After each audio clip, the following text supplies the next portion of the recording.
오늘 지난 4년간의 투자 실패를 인정하고 마이너스 7천만 원 손실을 확정지었습니다. 사실 불특정 다수가 보는 공간에 제 치부를 드러내는 것이 마냥 기분 좋지만은 않습니다. 누구나 주식으로 크게 벌었다는 이야기를 하고 싶지 크게 잃었다는 얘기는 하고 싶지 않으니까요. 그럼에도 제 투자 실패 경험이 누군가에게 도움되길 바라는 마음에 솔직하게 나눠보겠습니다.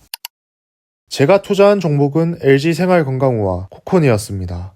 당시 LG생활건강은 뛰어난 경영진과 탄탄한 비즈니스 모델을 바탕으로 매년 실적이 상승하는 기업이었고, 코콘은 마이데이터 업계 강자로 주목받고 있었습니다. 처음 이 두 기업에 투자했을 땐 실적 상승은 물론이고 주가도 꾸준히 상승했습니다. 당시 부끄럽게도 가까운 지인들에게 이 종목들을 추천했고 추가 매수도 꾸준히 했었습니다.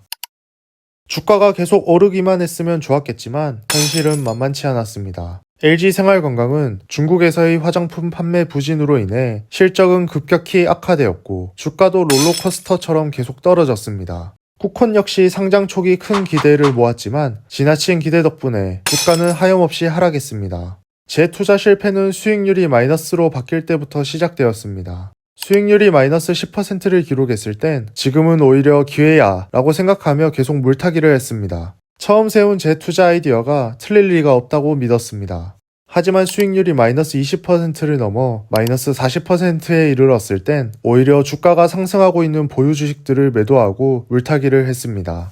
지금 돌아보면 투자 실패를 인정하기 싫어서 오기로 계속 물을 탔던 것 같습니다. 하지만 물을 계속 탄다고 해서 상황이 나아지지는 않았습니다. 수익률이 마이너스 50%를 넘는 순간 비로소 정신을 차렸습니다. 이제는 더 이상 물타기를 해도 의미가 없다는 걸 깨달았습니다. 하지만 그때 깔끔하게 투자 실패를 인정하고 손절했다면 좋았겠지만 언젠간 오르겠지 라는 안일한 생각에 그냥 방치해 두었습니다. 그 결과 수익률은 마이너스 80%에 이르게 되었습니다. 그리고 오늘 1612일 만에 투자 실패를 깔끔하게 인정하고 마이너스 7천만 원 손실을 확정지었습니다. 제가 저지른 실수는 크게 두 가지입니다. 첫 번째 실수는 투자 실패를 인정하지 않았다는 것입니다. 누구나 처음 투자를 시작할 때 자신만의 투자 아이디어와 가설을 세우곤 합니다. 하지만 기업의 비즈니스나 시장 상황이 변하면 언제든지 처음 세운 투자 아이디어가 틀릴 수 있습니다. 그럼에도 저는 제가 틀렸다는 것을 고집스럽게 인정하지 않았습니다. 아직 시간이 조금 걸릴 뿐이지 언젠간 내가 맞을 거라고 사이비 종교처럼 막연히 믿었던 것 같습니다.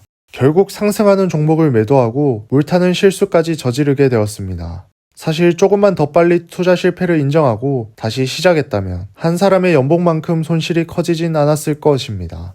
반성합니다. 두 번째 실수는 손절 기준이 전혀 없었다는 것입니다. 애초에 주가가 오를 거라고만 생각했지 떨어질 거라고는 전혀 생각하지 않았습니다. 돌이켜보면 미친 자만이었습니다. 그래서 투자를 시작하기 전 이 금액 아래로 하락하면 손절하겠다는 기준을 세우는 것이 얼마나 중요한지를 깨달았습니다.